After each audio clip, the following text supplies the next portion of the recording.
अस्सलाम वालेकुम, मैं हूँ गुरतलान आरिफ और आप देख रहे हैं प्रोग्राम नारो अब की बार। नाज़रीन, बात करेंगे फ़ेरोज़ ख़ान की और अलीज़ा सुल्तान, जिनकी तलाक़ की ख़बरें इस वक्त सोशल मीडिया पर गर्दिश कर रही हैं। इनकी तलाक़ की क्या वजूहात हैं और फिर उन वजूहात को जानकर इस इंडस्ट्री के अदाकारों ने क्या ट्वीट्स किए हैं, अपनी राय का क्या इजहार किया है, इस हवाले से मैं आपको आज के प्रोग्राम में बताऊंगी। लेकिन सबसे पहले हम बात कर लेते हैं अलीज़ा और फ़ेरोज़ की तलाक़ की क्या वजूहात हैं। अचानक से ख़बर सोशल मीडिया पर आती है। अच्छा, फिर अलीज़ा सुल्तान जो है वो एक पोस्ट करती हैं। उस पोस्ट में जो उन्होंने वजूहात बताई हैं वो सुनकर सब बड़ा हैरान हो गए थे, क्योंकि हम सब फ़ेरोज़ से ये चीज़ एक्सपेक्ट नहीं कर रहे थे कि शायद वो अपने पर्सनल लाइफ में इस तरह से होंगे। अच्छा, अलीज़ा ने जो भी पोस्ट लगाई है या जो भी ट्वीट किया है वो भी मैं आपके सामने रखती हूँ, और साथ साथ वो जो उन्होंने वजूहात बताई हैं वो भी मैं आपसे शेयर करती हूँ। अच्छा, सबसे पहले उन्होंने जब ये उनकी केस की समाअत चल रही थी, और वो क्या केस था वो भी मैं आपको बताती हूँ, लेकिन पहले वो जो उन्होंने इल्ज़ामात लगाए हैं फ़ेरोज़ पे, जो उनके शाफ़ात किए हैं वो मैं आपको बता दूँ। तो सबसे पहले वो लिखती हैं कि हमारी जो 4 साल की शादी थी वो बहुत ही ज़्यादा कंटिन्यूस क्योस में थी, अफरा तफरी में थी। फिर उसके बाद उनको जो है वो फ़िज़िकल और साइकोलॉजिकल, जिस्मानी और नफ्सियाती तौर पर बहुत ज़्यादा वायलेंस का सामना था। फिर उसके बाद कहती हैं कि मुझे बेवफ़ाई भी इनकी बर्दाश्त करनी पड़ी थी, ब्लैकमेलिंग भी, और उसके बाद डिग्रेशन भी, मतलब जो मेरा शौहर था मुझे डिग्रेड भी कर रहा था और बेवफाई भी कर रहा था। अच्छा, उसके बाद उन्होंने लिखा कि ये सारी चीज़ों को मद्देनज़र रखते हुए मैंने ये सोचा, इस पॉइंट पे मैं आ गई हूँ कि मुझे जो है वो अब सेपरेशन ले लेनी चाहिए, क्योंकि मैं नहीं चाहती कि मेरे जो बच्चे हैं वो इस एनवायरनमेंट में बड़े हों जो कि इतना टॉक्सिक हो, और जहाँ पे वो अपने वालिद को इस तरह से करते हुए देखें या मदर और वालिद के दरमियान लड़ाइयाँ झगड़े होते देखें। तो ये तमाम तर चीज़ें जब उन्होंने बताई तो फिर लोगों ने बड़े सवालात उठाए। कुछ लोग फ़ेरोज़ ख़ान से पूछ रहे थे कि ये जो आपकी साबका एहलिया कह रही हैं इसके बारे में आपकी क्या राय। पहले तो उन्होंने कुछ नहीं कहा, लेकिन फिर बाद में उनके अभी जो है वो ट्वीट हमारे सामने आया था कि वो लिखते हैं कि फ़िलहाल वो इस बारे में कुछ नहीं कहेंगे। और जो कोर्ट में केस उनका चल रहा है उस हवाले से उन्होंने बताया कि वो अपने बच्चों से मिलने चाह रहे थे, तो फिर कोर्ट में जो है वो कस्टडी के लिए वो कोर्ट से उन्होंने रब्ता किया, और किस कोर्ट से किया वो तमाम तर चीज़ें उन्होंने बताई। फिर उसके बाद उन्होंने कहा कि वो जो बच्चों से मिलने की जो समाअत थी उस पर हमने देखा कि किस तरह से अलीज़ा जो है वो गुलिस्तान जौहर के SHO के साथ अपने बच्चों के हमरा वहाँ गई अदालत, और अदालत में फ़ेरोज़ ख़ान जो है वो अपने बच्चों से मिले। और उसके बाद उन्होंने कहा कि मैं मेरी ये जो ex-wife है इनको मैं अभी भी रिस्पेक्ट करता हूँ, और इस हवाले से जो भी चीज़ें हैं वो मैं मज़ीद कोई राय नहीं देना चाहता, और फिर हमारा ये जो केस है ये क्योंकि अदालत में लगा हुआ है।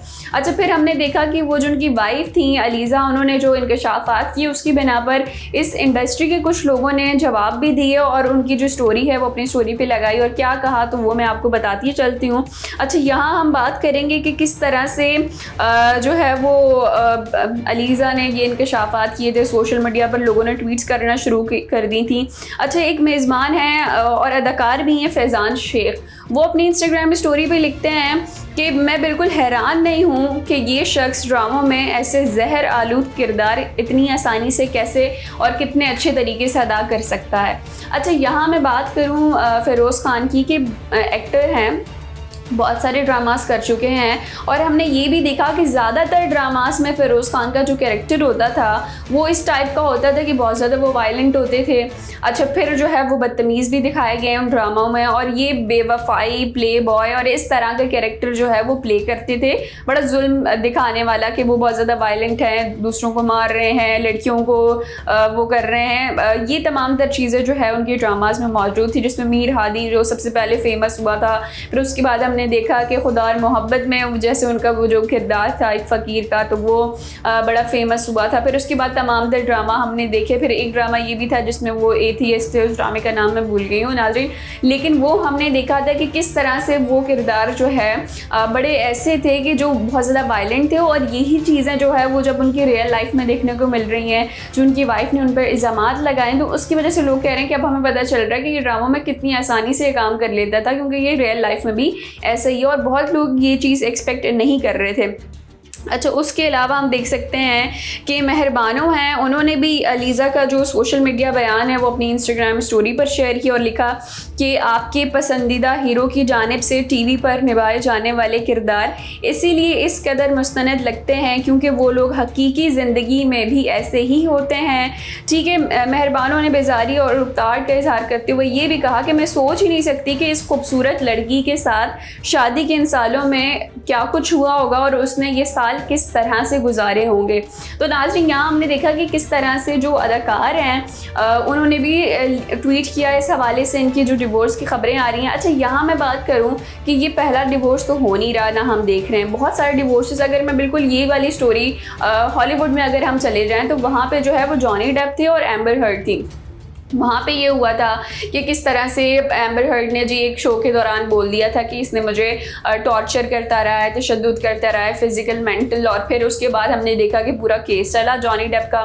फिर अदालत की जानिब से एम्बर हर्ड जो है वो गिल्टी पाई गई, फिर उन्होंने पेनल्टी भी भरी और फिर जॉनी डेप वहाँ से बाइज्जत बरी हो गए। लेकिन अब इसमें जो मेरी राय है, जो मुझे लग रहा है वो ये लग रहा है कि किस तरह से ये जो चीज़ है ये वाइस वर्सा हो सकती है, इसका उलट हो सकता है। यहाँ पर जो है हो सकता है फिरोज खान गिल्टी हो या फिर हो सकता है कि उनकी जो वाइफ हो वो गिल्टी पाए जाएं। अब ये तो तब पता चलेगा कि जब ये मज़ीद केस आगे बढ़ेगा और उसके अलावा जो इर्द गिर्द के लोग हैं तो वो भी काफ़ी तरीके से कंफर्म कर सकते हैं इन चीज़ों को। अच्छा, यहाँ मैं एक और चीज़ बताती चलूँ कि अलीज़ा जो है वो फ़िरोज़ की कज़न लगती हैं। अब यहाँ पे हमने देखा कि अलीज़ा ने अपने बच्चों के बारे में भी कहा कि इनका जो बाप है ये इनको स्कूल्स में नहीं लगा रहा था, मैं काफ़ी मेरे कहने के बाद इसने DHA स्कूल में लगाया। फिर उसके बाद अब क्योंकि मैं गुलिस्तान जौहर में रहती हूँ तो मैं किस तरह से गुलिस्तान जौहर से डिफेंस आऊँगी। तो फिर इस पर जो है फ़िरोज़ खान ने कहा कि अपने बच्चों का सारा खर्चा पे कर रहा हूँ और ये जो है ज़बरदस्ती बच्चों को स्कूल नहीं भेजती, मुझसे मिलने नहीं देती। अब जो बच्चों की कस्टडी है या बच्चों से मिलने का जो वक्त आयुन किया जाएगा तो वो फिर अदालत में केसेस चले समात होंगे, उसके बाद पता चलेगा कि क्या चीज़ जो है वो निकल कर हमारे सामने आती है। लेकिन नाज़रीन, अगर हम ये बात करें कि आजकल बड़ा कॉमन हो गया डिवोर्स रेट, वैसे ही जो है बहुत ज़्यादा इंक्रीज़ होता जा रहा है पाकिस्तान की अगर हम बात करें, लेकिन डिवोर्स के बाद ये जो लड़ाई का सिलसिला होता है, एक दूसरे पर इल्ज़ामात लगाने का जो सिलसिला होता है वो बड़ा खौफनाक सा होता है। हमने यहाँ पर जो है आहद और सजल की डिवोर्स भी देखी, इन दोनों में से हमने नोटिस नहीं किया कि किसी एक ने भी ट्वीट किया हो या डिवोर्स का रीज़न बताया हो। और यहाँ पे ये भी है कि आप डिवोर्स के बाद भी अगले बंदे के साथ लाजमी नहीं कि लड़ झगड़ के एक दुश्मनी पालें, बल्कि आप एक बहुत सेटल वे में भी रह सकते हैं। आप अपनी ज़िंदगी को वैसे ही अच्छे तरीके से भी गुजार सकते हैं, बजाय कि आप दूसरे के लिए ग्रज रखें या फिर उसके लिए दुश्मनी पालें और इस तरह की कोई चीज़ जो है वो निकल कर हमारे सामने आए। तो नाज़रीन, ये था हमारा आज का प्रोग्राम जिसमें हमने देखा कि किस तरह से फ़िरोज़ खान और अलीज़ा की जो है वो डिवोर्स हुई है, उसके बाद जो चीज़ें हमारे सामने आ रही थी, किस तरह से जो कोर्ट में जो है वो उनकी केसेस पे समाअत चल रही थी। और यहाँ पे जो है हमने ये भी देखा कि फ़िरोज़ जो है अपने बच्चों से मुलाकात उन्होंने कर ली। तो ये तमाम तर चीज़ें सामने आ रही हैं। इसके अलावा ये तो जो 2 एक्टर्स थे जिनका मैंने आपको बताया कि इस इंडस्ट्री से ताल्लुक़ रखते हैं और उन्होंने बताया कि किस तरह से शायद उनका कोई पर्सनल एक्सपीरियंस भी होगा या फिर उन्होंने सिर्फ अलीज़ा सुल्तान की जो है वो ट्वीट देख के या पोस्ट देख के उन्होंने रीपोस्ट कर दिया। तो ये तमाम तर चीज़ें जो है अब देखनी है और अब ये भी देखना है कि गिल्टी कौन पाया जाता है इस केस में। जो भी तफसीलात होंगी आपके सामने रखेंगे। नाज़रीन, ये था हमारा आज का प्रोग्राम, फिर हाजिर होंगे नए मौजू के साथ। तब तक के लिए इजाज़त दीजिए। अल्लाह निगहबान।